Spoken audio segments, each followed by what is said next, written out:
Tuesday, June 24th, 2025, 1:41 p.m.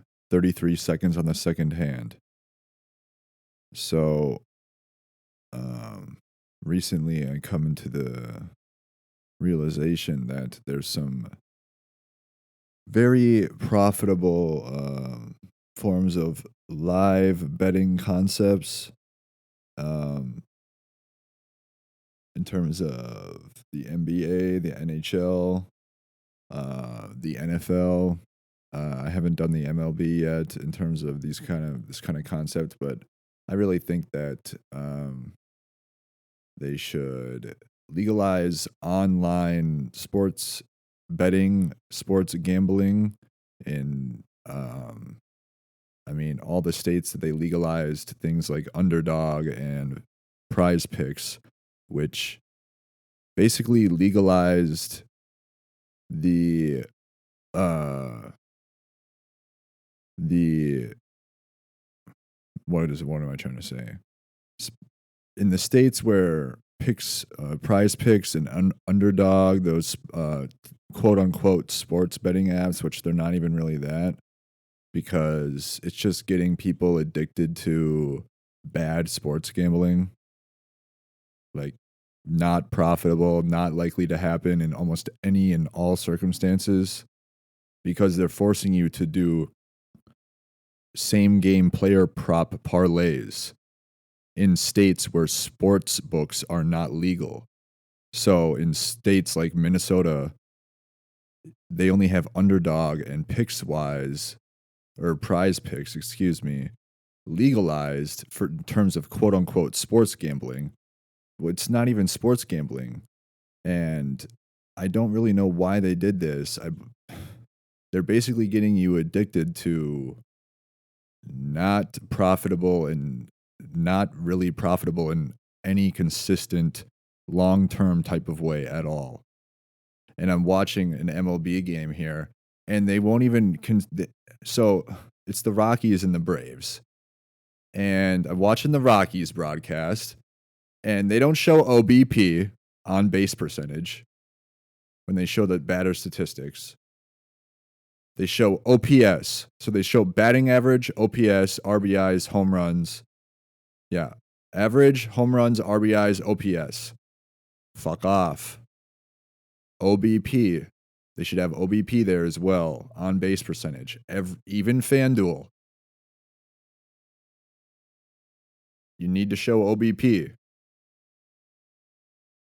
It stands for on base percentage, which it factors in things like hit by pitch, walks, what is it, like unforced errors, like if a runner reaches on a swing, like a strike three swing, but the catcher drops it and they reach first on an error, that would be considered reaching. That would be considered in the category of on base percentage, which is not included in the batting average of a batter, which is just how often you hit and you reach the base when you hit. OPS is your average. Fuck that, man. It's just, even FanDuel should be forced to show OBP on every batter.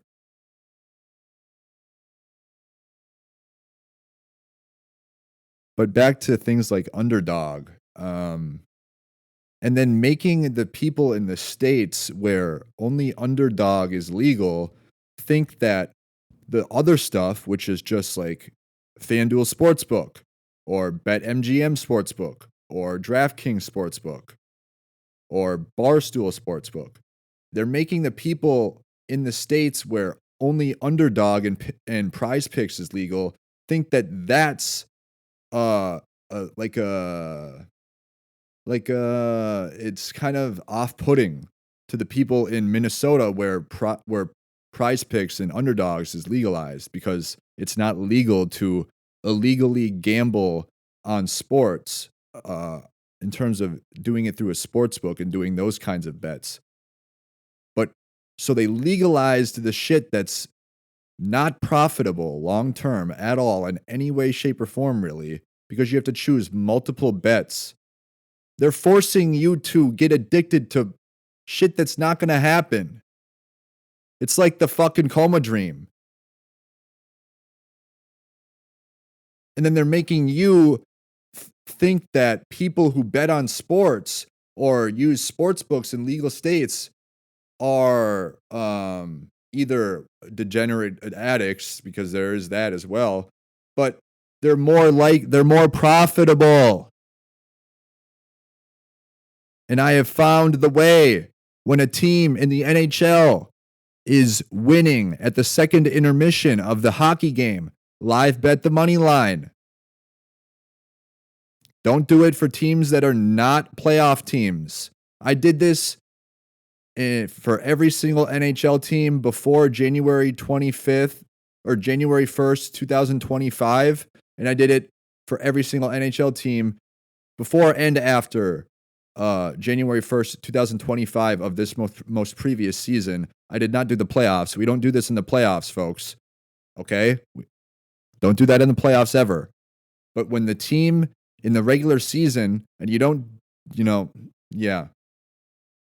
when the team is, you don't do this with teams that are not playoff teams. And this is why this is a bit of a tricky concept, because you need to know all these teams, because if you do this concept for a team in the NHL this upcoming season, the teams are going to be different because new players are acquired. They're getting traded right now. So it's going to be different teams. So the playoffs teams that were playoff teams last year, not all the same teams are going to be playoff teams.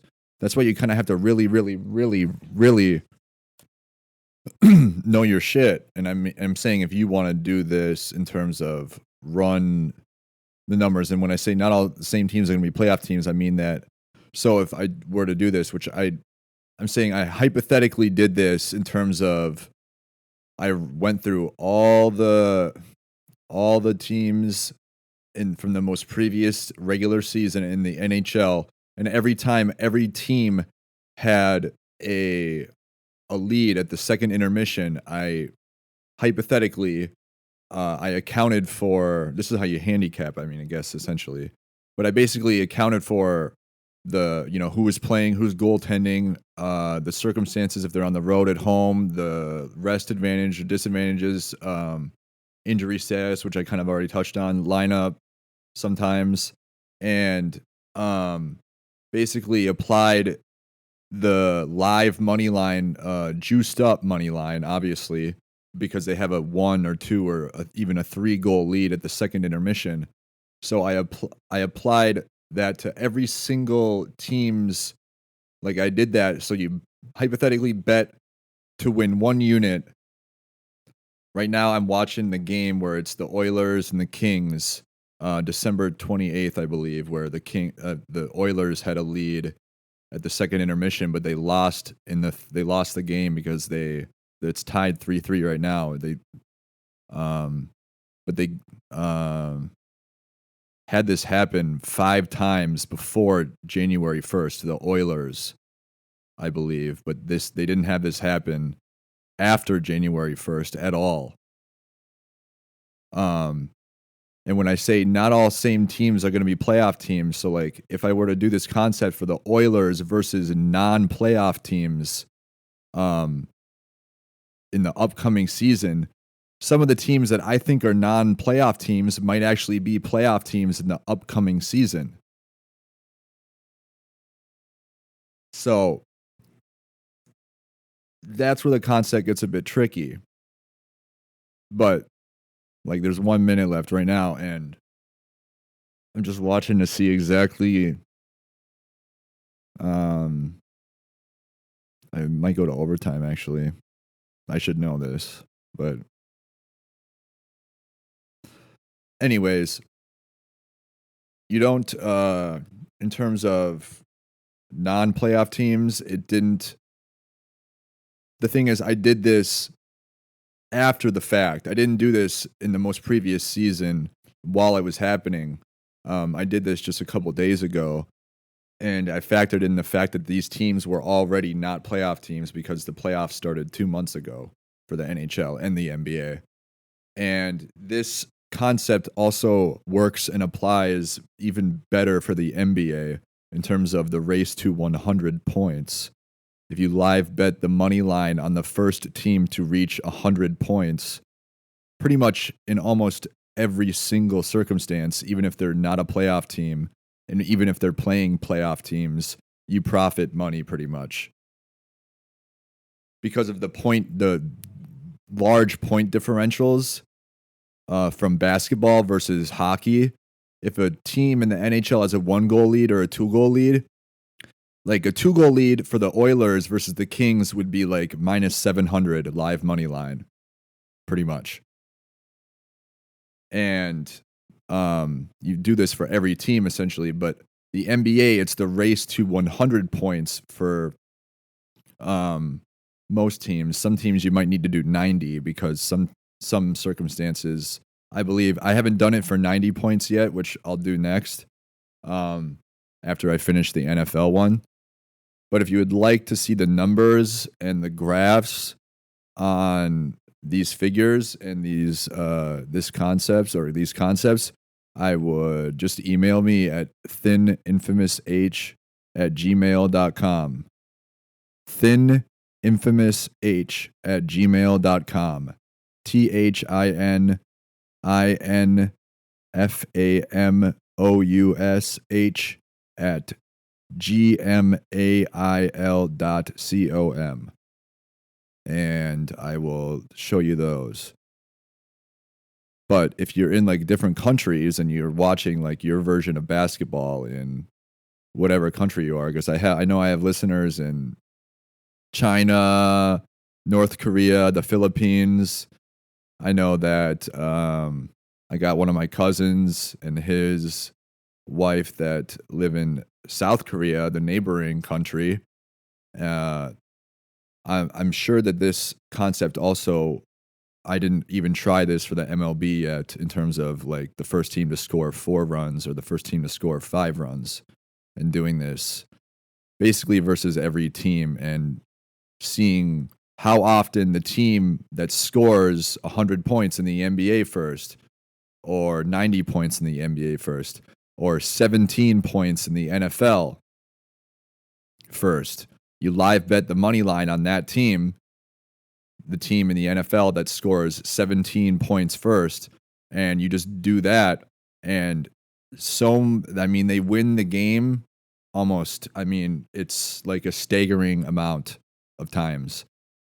And you just do this to win 1 unit. So the Oilers were actually up by 1 goal in this game against the Kings. That's in overtime right now. I'm watching it again. So it'd probably be minus 350 favorites on the money line with a 1-goal lead in LA, the Oilers. And they lost this game. So that would be minus 3.5 units. But they win almost all these teams, not non-playoff teams, because the non-playoff teams slip and fall. And just too often, it seems. But basically, yeah. So this would be a minus 3.5 unit for the Oilers against the Kings.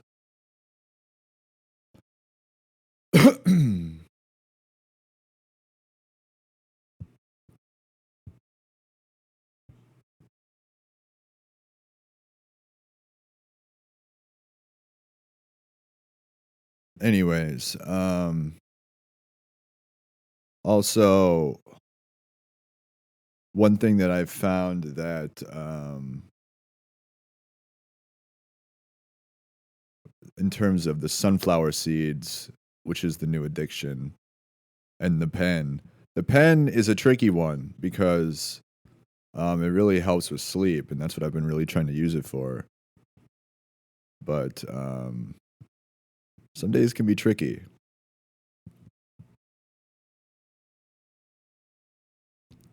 But when I eat the sunflower seeds after I've brushed my teeth, I noticed that when I spit them outside, because I just eat the original sunflower seeds. I don't eat any of the flavored ones really, because the original ones they taste better. The Giants original sunflower seeds. If I throw all the seeds outside in the yard, all the fucking little bunnies and the rabbits come and eat all of the shells. Not the seeds, the shells. I got them all like um in the middle of the night every night, just coming out and eating all of the sunflower shells.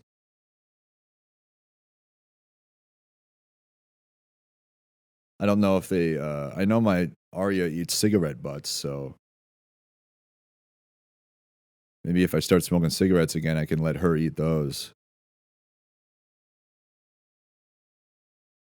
Smoke some cigarettes around her, let her smoke one. Smoke some drugs around her. Light some candles and some incense around her. It helps her nasal passageways when so yeah, email me if you want to see those numbers. This is just a hypothetical live betting concepts that I ran in the last couple days that proved to be extremely worth my time and probably worth yours. Um so yeah.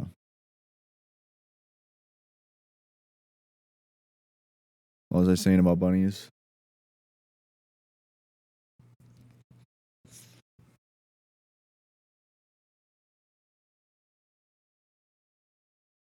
Uh,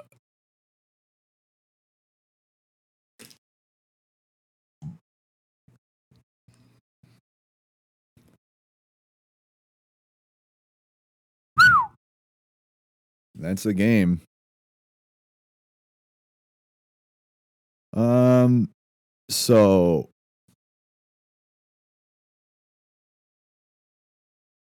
I would yeah, just get this podcast episode and podcast out to everybody in the world that you can if you want.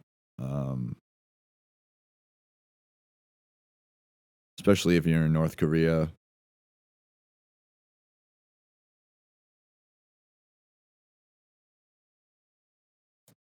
I mean, I think that's a pretty big deal if I'm being quite honest. Um in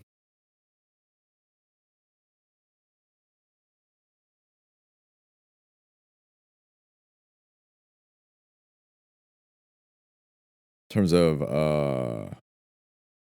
the bunny habitat.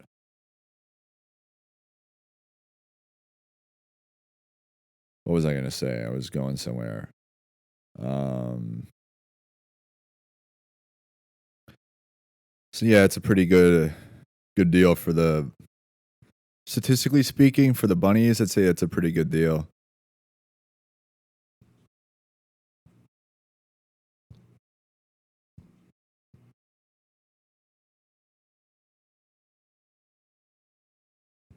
And I was just kidding about uh they only pick black people in Wisconsin. So, I'm shit out of luck there.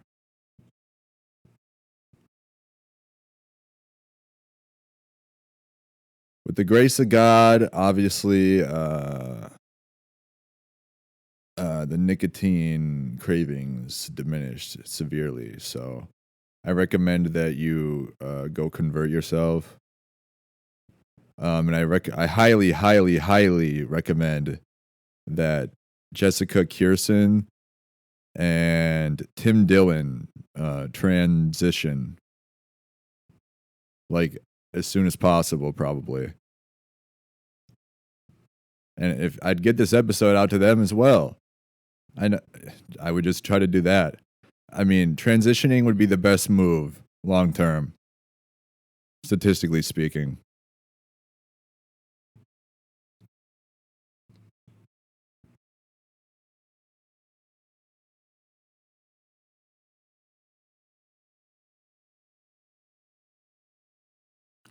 Um, yeah.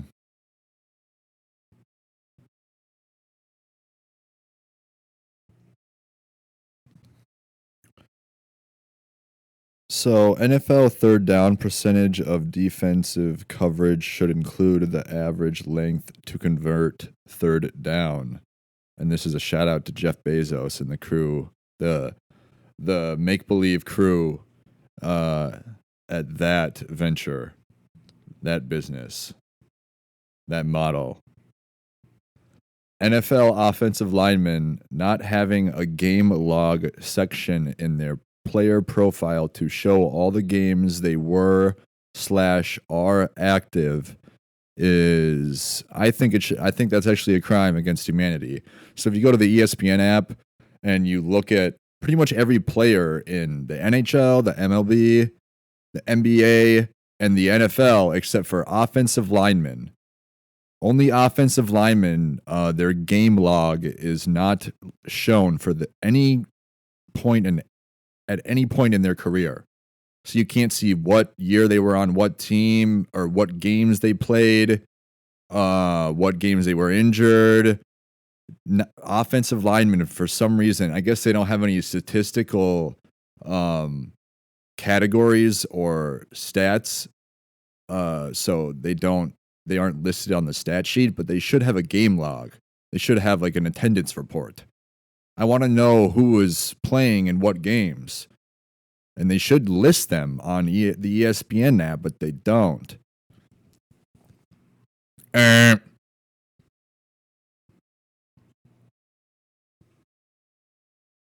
Refs and offensive linemen and play callers need to have their game logs listed. So the referees should also have a little section for each sport, and they should each have game logs for the games that they refed, the games that they were linesmen and whatever it is for the NHL. I forgot the umps and um, the other guys who are out in by the bases, and you understand what I'm saying, and the play callers, so the offensive and defensive coordinators in terms of football.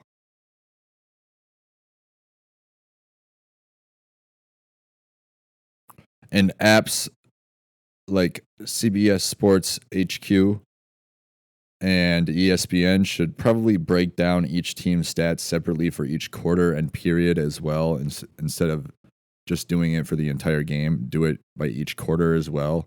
I know for the NBA and the NHL and the NFL, they show each quarter's scoring, but they should show like yards, rushing yards per team, things like that, turnovers per quarter, uh, penalty.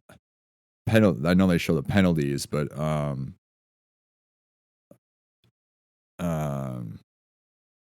they just don't break down like face-offs by not face-offs. What was it? Whatever. You know what I'm trying to say.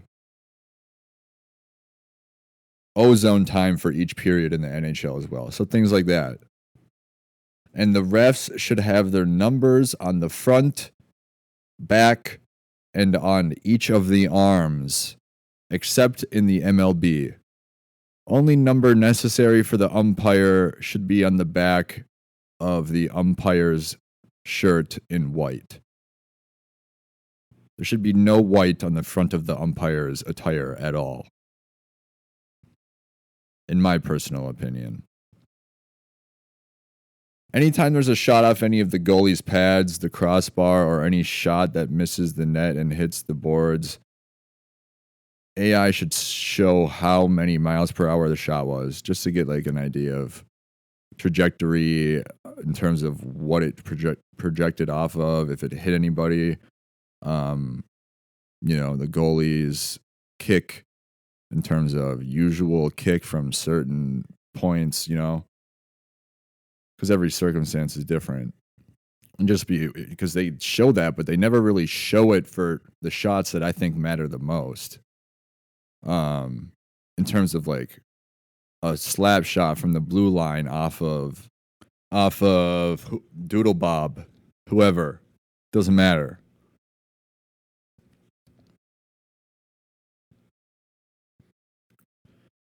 And NBA TV should show playoff replays at the same time every day, in my personal opinion. Doing it at different times is really, really weird.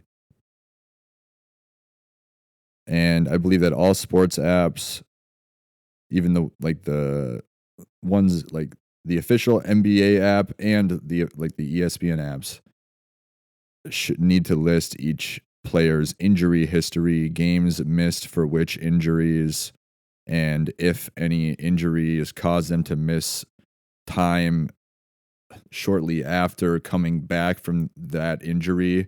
If the injury is an injury that's re-stressed due to not resting long enough, things like that, which all of this is possible. Um, and if any are related to not enough rest, yeah, I just said that. Okay. How to stop hiccups. So I have the foolproof way how to stop hiccups, and this is going to apply to you if you have taken into the God and Holy Spirit approach of getting off of whatever.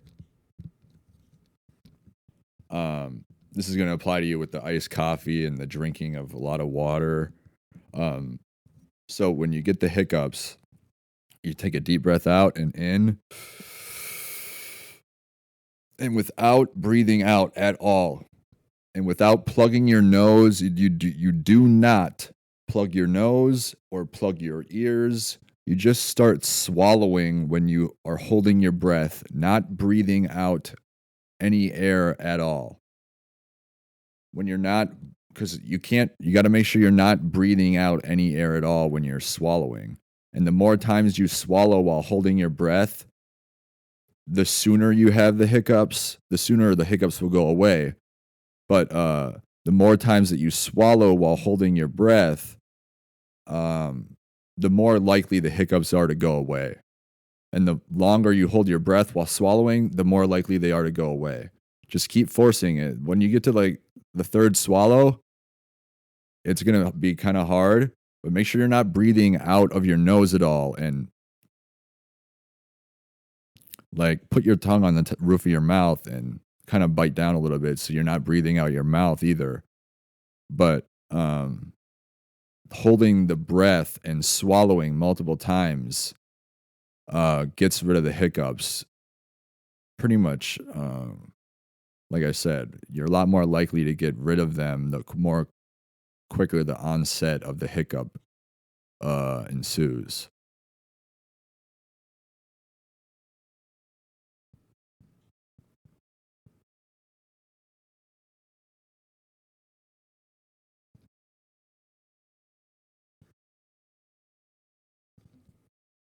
Huh.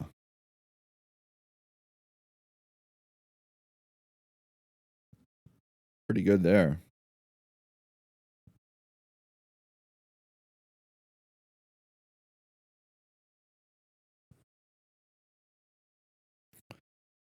And I know that the NBA and the NFL have subscription services where it shows all the alternate angles now, in terms of showing the best camera angles to see all players, ones that aren't swinging back and forth like you're throwing your child off of a rope swing into the Nile River,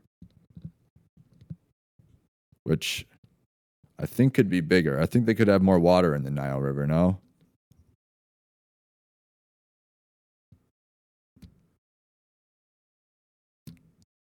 But the NHL does not offer this service yet. And it seems to me that they zoom the camera, the camera people zoom in a lot more than they used to, even 4 or 5 years ago. It's I don't even really know how I don't even really know how to explain it. I don't know how this started. I'm pretty sure that this is a deep, deep thing that's rooted in like blue states. But I know that Disney basically has the rights to the pretty much all, like, over 90% of the NHL games, I think 95. So, they're in a red state. So, basically, I don't really understand why we can't get the camera angles where it's just a stationary camera angle where it's behind each of the goalies. So, you don't move the camera at all. You just show the camera behind the goalie and you leave it stationary because it can show the entire, you know, defensive zone and, the red line, the half of the zone. And then when the puck shifts to the other zone, you just flip cameras. So you go to the other goalie and you just pay a subscription service because this isn't Disney. So obviously they're going to allow this. I don't really know why they haven't really done this yet.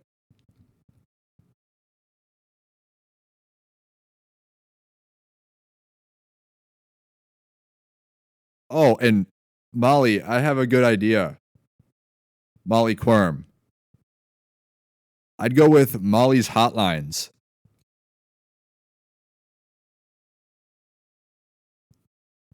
I think that one's pretty catchy.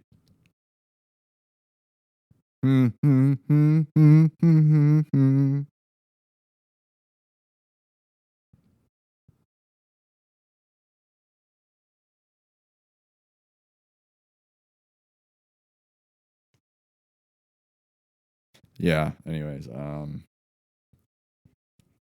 hmm. So anyways, like I said, if you want to see those hypothetical handicapped live betting concept figures, then email me. And no, this was not the big reveal thing that I've been working on for the podcast. And that's all I'm going to say about that. Amen. God bless.